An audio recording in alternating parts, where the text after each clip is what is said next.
விஜய் யாராலையும் கட்டுப்படுத்த முடியும்னு எனக்கு தோணுது. விஜய் எடுப்பார் கைப்பிள்ளை கிடையாது. விஜய்க்கு அவர்கிட்ட குறைகள் இருந்தாலும் அவர்கிட்ட ஒரு இண்டிபெண்டன்ட் தாட் இருக்கிறதா தான் நான் பார்க்குறேன். ஆதவர்ஜுனா போனது விஜய்க்கு வந்து பலமாகவும் முடியலாம், பலவீனமாகவும் முடியலாம். ஆதவர்ஜுனா எத்தனை நாள் விஜய் கட்சியில் இருப்பார்ன்றது எனக்கு ஒரு சந்தேகம் இருக்குது. எலெக்ஷன் வரைக்கும் இருப்பாரான்னு. ஏன்னா ஒரு உரையில் 2 கத்தி இருக்க முடியாது. ஆதவர்ஜுனா விவரம் அறிந்தவர், எல்லா சப்ஜெக்டை பற்றியும் பேசுவார். விஜய் இது வரைக்கும் ஒரு ப்ரெஸ் கான்ஃபரன்ஸ் கூட கொடுத்ததில்லை. ஒரே ஒரு ப்ரெஸ் கான்ஃபரன்ஸ் கொடுத்ததில்லை.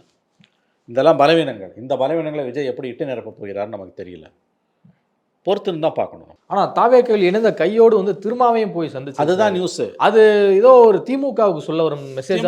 திமுக கொடுக்குற மெசேஜ். இப்போ தான் நீங்கள் சரியான பாயிண்ட்டுக்கு வந்திருக்கீங்க. ஆதவர்ஜுனா விசிகால இருந்து விலகி தாவேக்கால சேர்ந்தது நியூஸ் கிடையாது.